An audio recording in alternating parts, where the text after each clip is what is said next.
სახელმწიფო მამისა და დადის საშუალო პირისათა. გილოცავთ რამდენიმე დღეს, როგორც კვირა დღეს და მეორე კვირა დიდი მარხვისა ვახშენს ჩვენ დიდ მოღვაწეს თესალონიკის თავარეპისკოპოს გრიგოლ პალამას.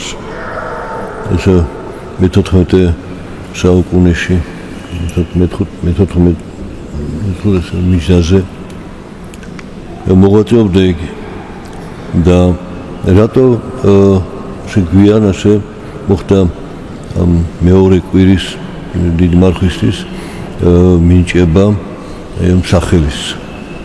ხადი ადრე ვერ მიანიჭებდნენ სანამ არ იყო და სხვა სახელი ეწოდებოდა, მაგრამ ვით დაიმსახურა გრიგოლ პალამამ ესეთი პატივი. ვიცით, მართლაც ზეები, შემდეგ არის გრიგოლ პალამა, შემდეგ ჯვრის თაყვანისმცემლის კვირა არის. მარიამ ვიქტორის კვირა, იოანე კიბის აღწერილის კვირა. იგი რატო მნიშვნელობა აქვს, რატო საბოლოოდ ეკლესიამ ესე განაჩინა. პირველი კვირა მართლაც ზეიმი ჩვენ ამაზე ვისაუბრეთ. ეს არის ვინმე კი არა თავარი ძლევა არის ცოდი დაცეულ ბუნებაზე, რომლის გამო ხდება შემოდის წვალებლობაც, არეულობაც, დაპირისპირებაც და რითი ძლევს ეკლესია და მართლმადიდებლობა აი ამ ბუნების ნაყოფს და შედეგებს. რწმენით, დაშოებით, სიყვარულით, მოთმინებით, მიტევებით, ანუ ღვთის ძალით, რომელიც გაცხადა ქრისტეს მიერ ქვეყანაზე. და ხდება მე გაშლა ამ ძალებისა. აი, მინდა მამა ჩვენი გრიგოლ პალამა ისეთ დროს მოღვაწეობდა, როდესაც ბიზანტიის იმპერია უკვე დაცემისკენ მიემართება. საუკუნეახევრის შემდეგ ოსმალეთს დაეცა. და შესაბამისად უკვე როცა შუშტება სახელმწიფო, მისი მოწინააღმდეგები უფრო ძლიერდებიან. და ასეც იყო. ჯვაროსანთა ლაშქრობები, რომელიც იყო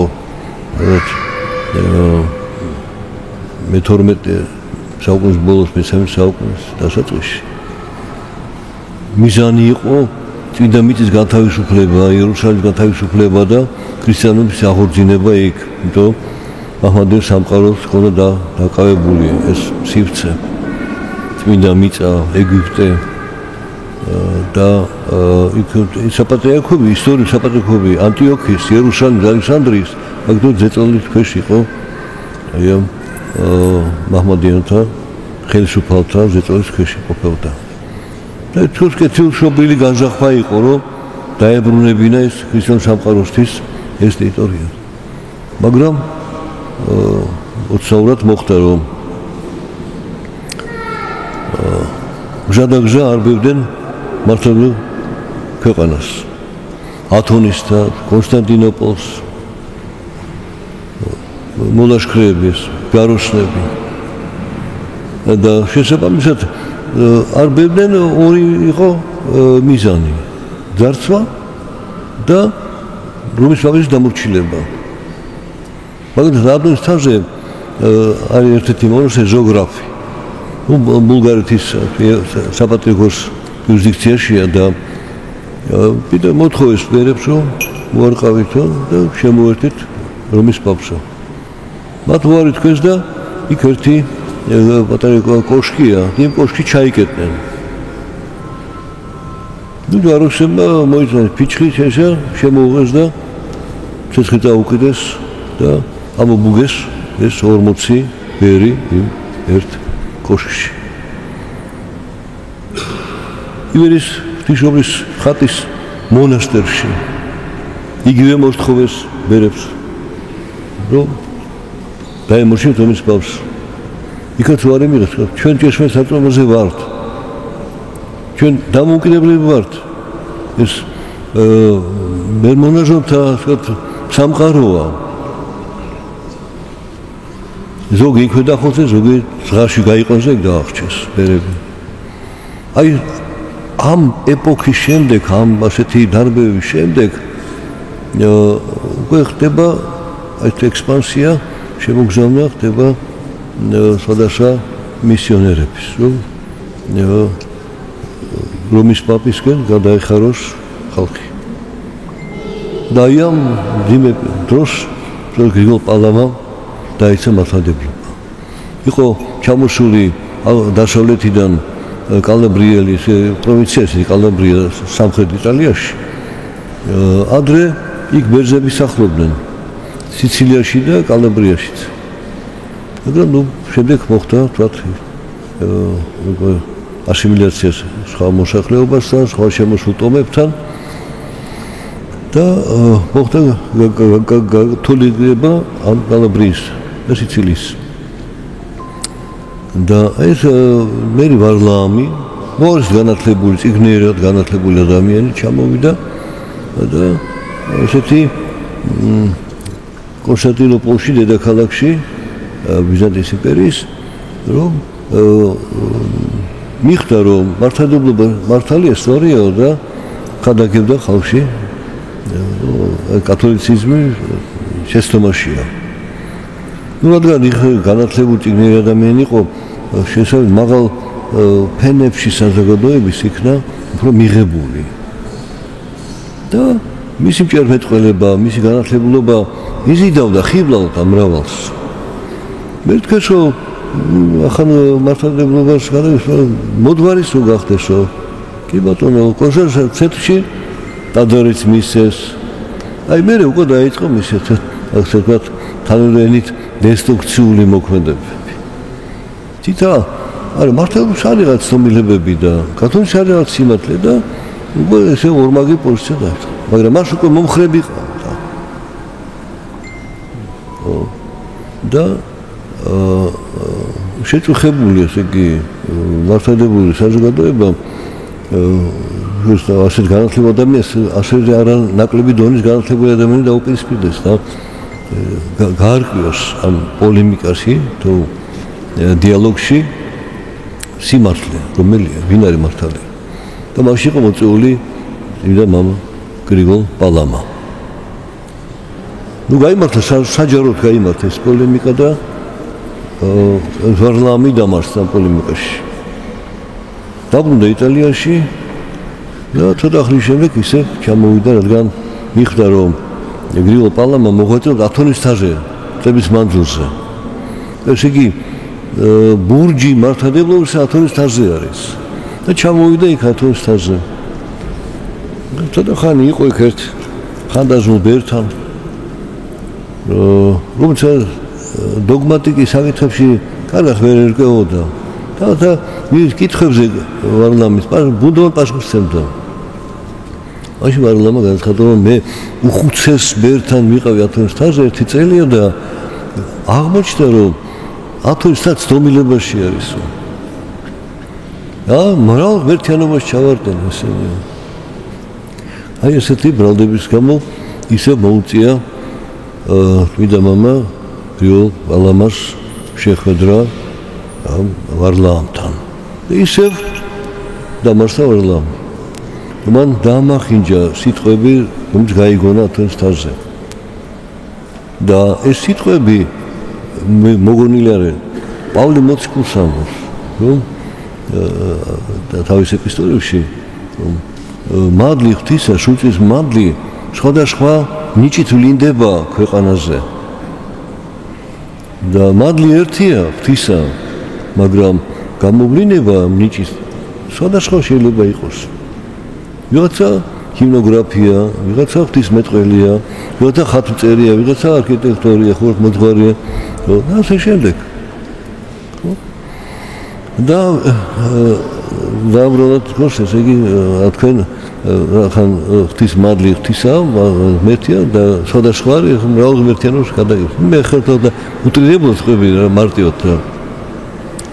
და ცხადია რომ ეს სიცრუეც იყო მხილებული. და მე ვარლამი დაბრუნდა იტალიაში, მისი ასე ვთქვათ ღვაწლი დამსახურებული იყო და მე თვარცევი კარდინალიც გახდა. პაპის ხელდასხმით. მაგრამ მან დატოვა თავის მოწაფეები, თავის მიმდევრები. რომლაც დოგმატურ საკითხებში კამათი აღარ შეეძლოთ და მიმართეს ინტრიგებს. და ცილდა ასამს გრიგოლ პალამას. და ამ წამის გამო საპრობილეში იყო 3 წლის განმავლობაში. მოახერხა მან და აი მიაწვნა წერილი, რაც განმარტება მისა რატო რა სახის ცილსაება არის მასე და ის გამოც აი ასე თუთ ისჯება, რომელსაც მოახერხა და მიაწვნა დედოფალს. დედოფალ გაიცნო მას და ვინც გავრცელა ეს ცილსაება, სადაც მათ პასუხი მოსთხოვა.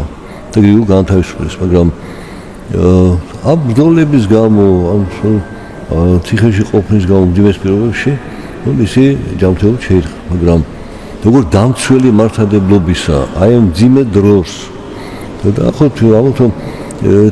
საუკუნის შემდეგ ფაქტობრივად უკვე დაცემა მოხდა კონსტანტინოპოლის. და აი ამ მძიმე დროს ეს ბურჯი მართლმადიდებლობისა და ამიტომ მართლა ზეიმის შემდეგ ეკლესიამ დაადგინა გრიგოლ პალამას ხსენება. მკიცედ იყო რწმენით. მე ახლა გასულ კვირას აღარ ვახსენე და ახლა გავიხსენებ რომ მართლა ზეიმის დღესასწაულზე კვირა დღეს იკითხებოდა ანათემატიზმები. ესეთი ჩამონათვალი იყო მწვალებლობების, რომ სიმხილა როგორც სიცრუე და პრეხელობა და აი ამ მწვალებლობებს ანათემა ეცხადებოდა. ანუ რომ განუდგეს ყველა თუ ვინმეს ამის რათა ამ მწვალებლობათა მოსაზრება გაზიარებული აქვს, რომ იცოდეს რომ უარი თქვას და განიწმინდეს მისი გონება. და მისი გული რომ აი ცდომილი სწავლებები არ იყოს ჩვენში ჭეშმარიტებასთან გაზავებული. აი თვით მართალი რომ არ იყოს. და გამოჩნდეს სიმართლე ჭეშმარიტება და სწორედ აი იკითხებოდა ეს ანთემატიზმები, რომ გამოჩნდეს ჭეშმარიტი სარწმუნო რომელია და რომელს უნდა გამოდგეს და ერთ-ერთი სწორედ არის ამ ანთემატიზმების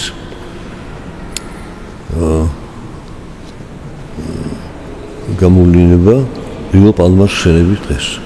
შემდეგ კვირა თქვენთეთ ჯვრის თაყვანისმცემლის კვირა და ესეც აუცილებელი ჭეშმარიტი სარწმუნოება და აუცილებელია გაზიარება და გასობიერება იმ გოლგოთის იმ დიდი მისისა უფალმა აღასრულა ქვეყანაზე ჩვენი ხსნისათვის. გოლგოთის ხვეპლის გახსენება. ამიტომ ჯვრის თაყვანისცემის როგორც წამების იარაღი რომ შეიძლება გაცხადეს როგორც ცოდვაზე ძლევის იარაღად იქცეს. და საიდან რატომ რომაელმა მეომარმა რიგითმა იმანაც კი რომ დაინახა მზე დაბნელ და მიწა იძრა, მან აღიარა ესო ჭეშმარიტ ღმერთი იქნება რომ ჯვარსაც ესო. აი ამ სასწაულების ხილველმა წარმართმაც კი აღიარა და ვისაც ხელში წერილი ეკავა და იცოდა წინასწარმეტყველებანი და ჯული მათ ვერ აღიარეს და დღესაც ჯვრის მიმართ აქვთ უარყოფითი დამოკიდებულება. ამაზე ჩვენ ცალკე ვისაუბრებთ. აი ამიტომ გრიულ პალამა არის ის ნათობი ეკლესიისა, თუმცა მართლმადიდებელი ასე დიდი სახელმწიფოს იმპერიის დაცემის წინა პერიოდში ასე მტკიცედ იცავდა მართლმადიდებლობას. ეს ექსპანსია დასავლეთიდან ადრე დაიწყო, უკვე მე-9 საუკუნეში და იყო მიზეზი გაყოფისა. ამაზე ცალკე საუბარია, ალბათ საჭირო, მაგრამ ეს ექსპანსია გაგრძელდა და გრიგოლ პალამა არის ერთ-ერთი ვინც შეაჩერა ეს ექსპანსია. დაიცა ჭეშმარიტი სარწმუნოება და დაგვიტო ჩვენ ეს ჩვენი რწმენის სიმტკიცისათვის. მეთქვა დაგვიწყოთ გაგაძლიეროთ და გამყოფოთ ჭეშმარიტი რწმენით ღვთის ადიდებლად და თქვენ საცხოვრებლად.